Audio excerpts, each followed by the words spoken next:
The Galactic Council chamber was silent. Every alien in the hall stared at the glowing red vial on the table. It pulsed like a living heart, its light flickering across their terrified faces. The air smelled faintly of heat, of danger, of death.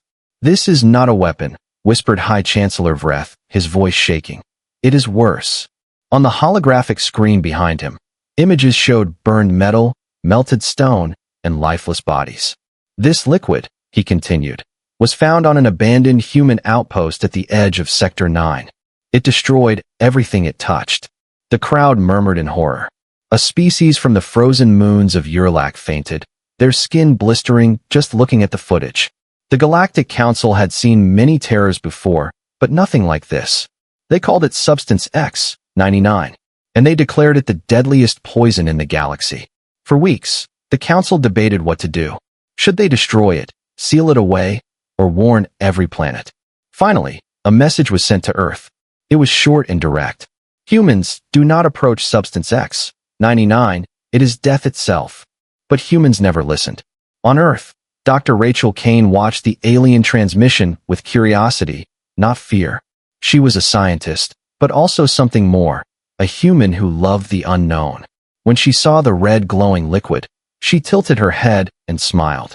"It looks like chili oil," she said, half joking. Her assistant stared at her in disbelief. "Doctor, they said it can melt metal." "Yes," Rachel replied. "But maybe it only melts their kind of metal." Her curiosity was stronger than her fear. And that was the first mistake, or perhaps the first miracle. Within days, a small team was assembled. They traveled to the site where Substance X-99 had been found. The alien warning signs glowed around the perimeter. "Do not enter, toxic beyond measure. Immediate death risk." Humans walked past them calmly, wearing protective suits but laughing under their helmets. "Let's see what the fuss is about," Rachel said with a grin. As they collected a few drops, the container hissed with heat. The liquid shimmered like living fire. Even through thick glass, it felt alive, angry, and beautiful. Back at the Earth research base, Rachel studied it for hours. The readings were strange. Yes, it was reactive. Yes, it was hot. But it wasn't toxic to human biology. "Maybe it's dangerous to others, but not to us," she whispered. Her assistant frowned. "What are you saying?" "I'm saying," Rachel smiled, "it's just spicy." That night, against every regulation, Rachel performed a simple test. She placed a microscopic drop of Substance X-99 into a bowl of noodles. The air filled with the scent of smoke and pepper. Her heart raced as she took a bite. For a moment, pain exploded in her mouth. Fire, lightning, chaos. Then came the warmth, the flavor, the strange satisfaction that only humans could love. She coughed, laughed, and tears filled her eyes. "It burns," she shouted, "but it's delicious." The next morning, the base was in chaos. Her assistants were horrified, sending emergency alerts to the council. She ate it. She survived. Alien ambassadors appeared on the holoscreens, demanding explanations. Rachel just smiled and held up a small jar. "We're calling it hot sauce," she said. And the galaxy went silent. Across the stars, scientists argued it was impossible. How could a species eat what others called death? How could pain become pleasure? And how could humans turn poison into food? That day marked the beginning of a new legend. A legend that would change how the galaxy saw Earth forever. For where others saw fear, humans saw flavor. And the universe would never look at humanity the same way again. Dr. Rachel Kane became a name that echoed across the galaxy. Alien news networks replayed her image endlessly, a human smiling while eating death. For the aliens, it was madness. For the humans, it was curiosity, bravery, and flavor combined. The Galactic Council demanded an immediate investigation. They sent a delegation to Earth, 10 ambassadors from different worlds, each in heavy protection suits. When they arrived at the Earth research base, they were met not with scientists in fear, but with laughter and the smell of cooked food. Rachel was in the kitchen, stirring a large pot that glowed red like molten lava. "Welcome to dinner," she said cheerfully. The aliens froze, their translators flickering as they tried to process her words. "Dinner? That is the poison," cried an insectoid delegate from Zathra, pointing at the bubbling pot. Rachel smiled. "Poison for you, maybe, but flavor for us." The aliens panicked as she poured the glowing sauce into jars, sealing them with the label Kane's Hot Sauce. Taste the fire of humanity. Outside the base, reporters from 100 human nations gathered. They filmed live as Rachel dipped fried noodles into the sauce and took a massive bite.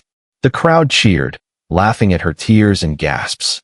The moment went viral within hours, spreading across every human colony and station.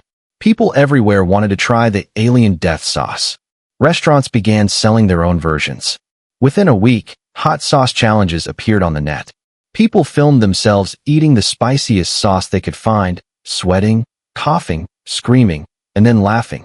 Aliens watched the broadcasts in disbelief. Every video became proof that humans were not bound by fear or logic. On the planet core, a council of scholars tried to understand this madness. They consume pain as entertainment, said one trembling researcher. Another replied, no, they embrace it. Across the galaxy, alien doctors published papers describing the human nervous system. They found that humans had evolved a strange connection between pain and pleasure. It was illogical, terrifying, and fascinating. Species that had outlawed danger now watched as humans turned it into a hobby. Meanwhile on Earth, production of Kane's hot sauce skyrocketed. Factories glowed with the red shimmer of the alien compound. Humans tested, refined, and safely reproduced it without any harmful side effects. Rachel's face appeared on every news channel. In interviews, she said softly, "It reminds us that some pain makes us stronger." Her words spread beyond her species. Even some alien traders began to smuggle small bottles, selling them as curiosities. Most aliens couldn't even open the cap without fainting. But there were always the brave few, or the foolish, who tried. The first alien to officially taste, it was a reptilian commander named Vuruk from the Trask Empire. He wanted to prove that his species was as strong as humans. Before a massive audience, he dipped his tongue into a single drop. His eyes widened, his scales turned red, and he roared in agony. Then, after a long silence, he whispered, "It burns, but it awakens something." That phrase became famous overnight. Awakens something. It became the slogan of the new galactic sensation. Soon, humans began exporting the sauce to alien markets. What was once feared as a galaxy-ending poison became one of the most expensive condiments in interstellar history. But along with profit came fear. Some alien governments declared it a banned substance, calling it a cultural infection. They feared that humans were spreading madness, the madness of loving pain. But it was too late. The spark had already ignited. Young aliens wanted to be like humans, bold, daring, fearless. They began taking spice trials, small ceremonies to prove courage. The human influence had begun to shape the galaxy's behavior, one bite at a time. Rachel watched all this unfold from her lab window, a small smile on her face. She never meant to change the galaxy. She only followed her curiosity. But that was what humanity always did. They took fear, shaped it, and gave it a new name. The aliens had feared poison. The humans had called it hot sauce. And the universe would soon discover that this was only the beginning. Across the galaxy, panic turned into obsession. Every alien broadcast opened with one name, human hot sauce. To some, it was a symbol of madness. To others, it was proof that humanity was not bound by the same laws of nature as everyone else. On the cold planet Virith, news anchors screamed warnings. Do not approach humans. Do not consume their foods. Their sauces contain the death liquid X99. Entire species banned human imports, placing hot sauce on the same list as biological weapons. But even as governments panicked, the younger generation of aliens was curious. They watched human videos secretly, laughing and shivering as humans competed in extreme spice challenges. They saw humans sweat, cry, cough, and yet smile through the pain. And something strange began to happen. Admiration. Alien students started whispering in cafeterias. What if we try it? What if it makes us strong like them? The fear of pain began to crack. Humanity had planted a new seed, curiosity inside terror. Meanwhile, the Galactic Council held an emergency meeting. The Great Chamber echoed with shouts and arguments. "They are weaponizing it," cried one ambassador. "They are spreading it for dominance," yelled another. But the human delegate, a calm man named Commander Rhodes, stood up slowly. He smiled, his eyes steady, and said, "It's just sauce." The aliens stared at him in disbelief. "Just sauce," a crystalline being hissed. "It kills our kind." Rhodes shrugged. "Then maybe don't eat it." The chamber exploded in chaos. To the humans, it was logic. To the aliens, it was insanity wrapped in humor. Across different worlds, secret groups began forming, the Fire Tasters. They were aliens who wanted to test their limits. They ordered smuggled bottles of Kane's hot sauce from human traders. Hidden in dark rooms, they dared each other to take a drop. Many screamed, fainted, or cried for hours. But some described strange feelings, adrenaline, heat, and clarity. One alien said, "For the first time, I felt alive." It was more than taste now. It was philosophy. Human media called it the Spice Revolution. Alien leaders called it cultural corruption. Dr. Rachel Kane received death threats from multiple governments. But she also received millions of messages of thanks from alien youth. They told her she had given them courage to face pain. And Rachel, sitting alone in her lab, finally understood the truth. Humans didn't love pain because they were reckless. They loved it because they grew through it. Pain was not weakness, it was proof of endurance. Soon, alien spies tried to steal the original formula of X99. But humans didn't hide it. Rachel released the recipe to the public. "It belongs to everyone now," she said. The council tried to censor it, but it was too late. Every corner of the galaxy now had access to the forbidden flavor. Markets began trading bottles for more value than rare gems. Smugglers became millionaires overnight. Even soldiers from alien armies began carrying small flasks of hot sauce for bravery rituals. On the world of Thera Prime, a captured rebel leader demanded hot sauce as his last meal. When asked why, he laughed, "Because if I'm going to die, I'll die tasting life." That quote spread across the stars. The rebellion that followed was called the Burning Dawn. Human culture had done something no weapon ever could. It changed how the galaxy viewed fear, pain, and courage. The council grew desperate. They accused humanity of psychological warfare. But Commander Rhodes only smiled during the hearing and said, "We just shared dinner." The chamber fell silent again. Because deep down, even the most logical alien couldn't understand how a species could laugh at fire. To them, pain was punishment. To humans, it was spice. And in that difference lay the secret power of humanity. As the suns of 1,000 worlds set that night, one message echoed across interstellar channels. They feared poison, but humans called it flavor. And somewhere, in a quiet Earth kitchen, Dr. Rachel Kane whispered to herself, "This is only the beginning." The Galactic Council could no longer ignore the truth. Hot sauce had spread farther than any virus or religion ever had. Entire colonies whispered about it, traded it, and secretly tasted it. The Council called it the human contagion. And so, they decided to act. A team of alien scientists was sent to Earth under heavy security. Their mission was to study humanity, to understand how the impossible had become normal. They arrived wearing armored suits, scanners, and antitoxin shields. Humans greeted them with smiles and waving hands.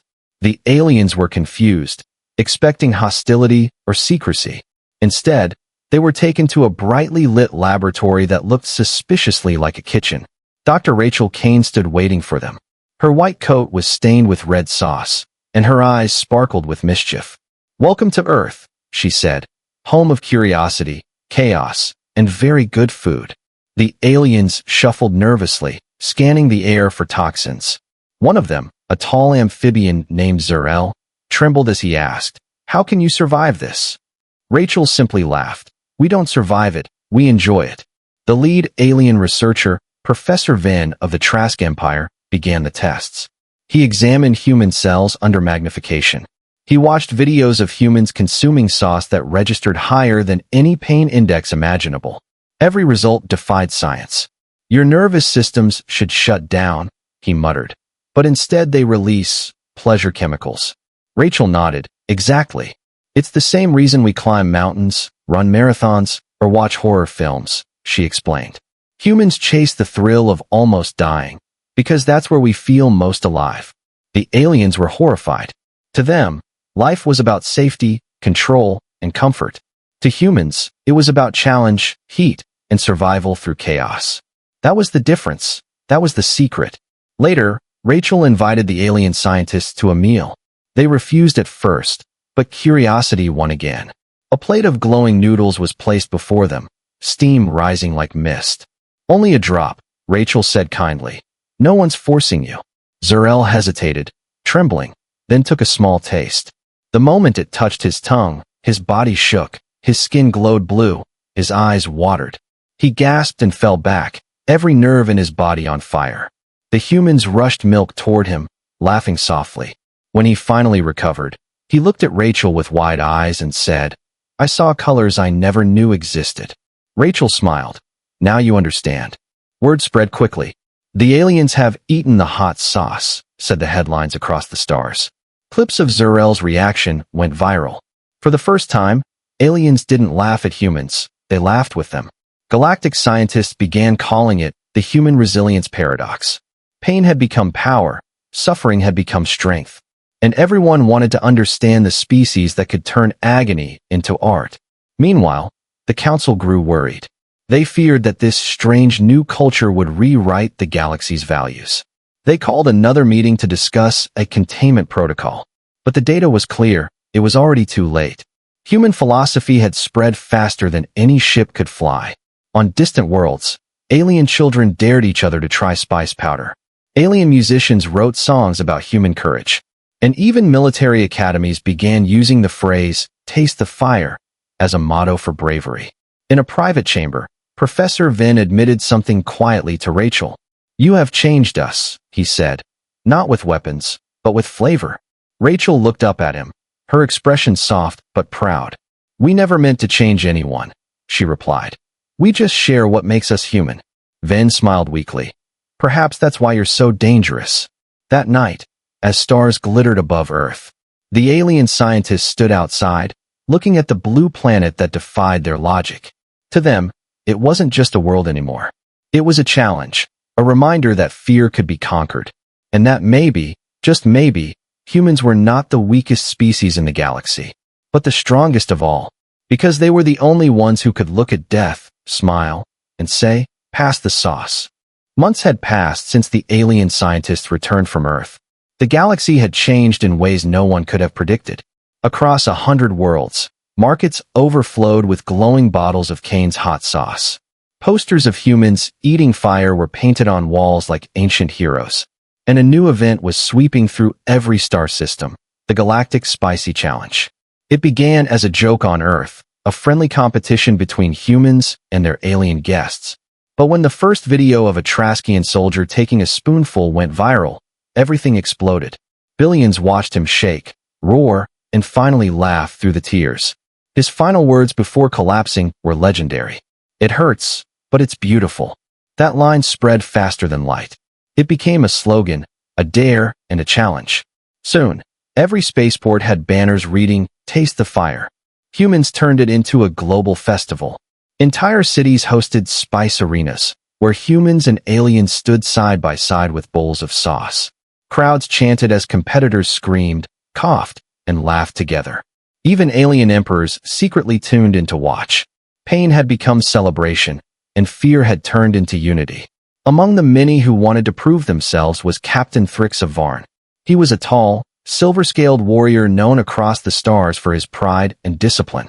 He had once called humans reckless fools. But now, he couldn't ignore the fire inside his chest, the curiosity that all aliens began to feel. When his soldiers mocked him for fearing the sauce, Thrix slammed his fist on the table. "Prepare a bottle," he growled. "If humans can face it, so can I." The arena on Earth was packed with millions of viewers. Dr. Rachel Kane herself stood as the official judge, smiling as Captain Thrix entered the ring. Beside him stood a human challenger, a young chef named Leo. He winked playfully, holding up 2 spoons. "Ready, Captain?" Thrix's voice was steady. "Let's burn together." They dipped their spoons into the glowing sauce. The audience went silent. Then, both swallowed. For a heartbeat, nothing happened. Then came the eruption. Thrix's eyes widened, his scales shimmered, and steam rose from his nostrils. Leo laughed, coughing, tears streaming down his face. The crowd roared as both struggled but refused to quit. Thrix fell to his knees, gripping the floor, yet his laughter echoed through the arena. "I feel alive," he shouted, voice cracking. Every alien watching felt something awaken inside them. That moment became history. It was no longer about food or heat. It was about proving courage, endurance, and unity through shared pain. The spicy challenge was declared a galactic sport. Worlds that once banned hot sauce now celebrated it. Alien chefs experimented with their own ingredients, creating variations of the legendary human sauce. And for the first time in recorded history, the galaxy agreed on something. Humans were terrifying, but also inspiring. Dr. Rachel Kane watched the celebration from the control deck. She had started it all with curiosity, and now it had become a symbol of connection. She whispered softly, "Who would have thought flavor could unite galaxies?" Beside her, Commander Rhodes grinned. "You didn't just make a sauce, Doctor, you made a legacy." The galaxy was no longer divided by fear.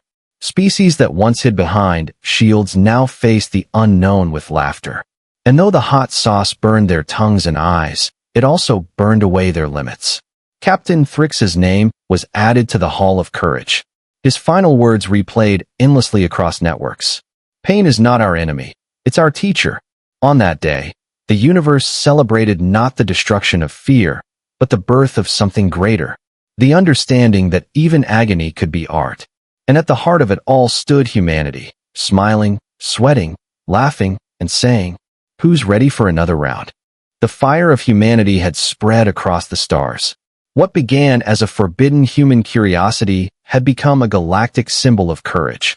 No longer was hot sauce feared as poison. It was honored as the taste of strength. Every planet, every colony, every academy now spoke about the spice phenomenon, and its meaning went far beyond food. Alien historians called it the Great Shift, a change not in politics or power, but in the soul of the galaxy itself. Humans had done something no empire ever could. They changed the way life defined bravery. Species that once avoided pain now embraced it as a path to growth. Young aliens no longer feared challenges. They took the human saying, "No pain, no gain," and carved it into their language. On Earth, Dr. Rachel Kane stood on the balcony of her institute, watching ships from dozens of worlds landing. She smiled as alien tourists filled the streets, each holding a small red bottle like a holy relic. Cafes served glowing meals labeled human-style heat. Alien children giggled as they tried small drops, crying, laughing, and learning. It was chaos, but it was beautiful. Humanity had turned pain into connection, and connection into peace. Meanwhile, on the Galactic Network, a show called The Flame Within became the most watched broadcast in history. It told stories of aliens overcoming their fears, inspired by humanity's strange bravery. In one episode, a frail alien girl from the icy world of Mever trained to face heat. At the end, she poured a single drop of Kane's hot sauce on her tongue and whispered, "I am alive." The galaxy cried. That moment became a symbol. It wasn't just about spice anymore. It was about the human spirit. The Council, once terrified of human influence, could no longer deny reality. They invited Dr. Rachel Kane to speak before them. She walked into the grand chamber, calm and confident. Aliens of every shape and color stared as she began to speak. "When you first met us, you called us reckless, dangerous, unpredictable," she said. "But maybe that's what life needs sometimes." She lifted a small bottle of hot sauce and continued. "Pain reminds us we're alive. It teaches, it humbles, it connects." Her words echoed through the chamber like thunder. Even those who once hated humanity felt something stir inside them.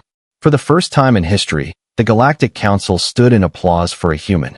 After the speech, Captain Thrix, now an interstellar hero, stepped forward.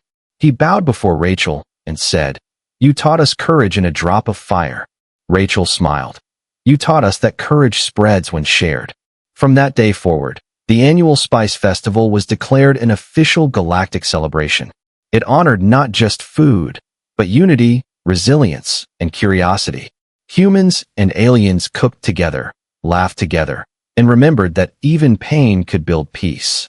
On a distant desert world, a monument was built, a towering glass flame surrounded by the words. They feared poison, but humans called it passion. Visitors from across the universe came to see it. They brought offerings, bottles of sauce, poems, and stories of survival. It became a place of pilgrimage, a symbol that no fear, no pain, no difference could divide the living again. Back on Earth, Rachel sat in her quiet lab, older now, but content.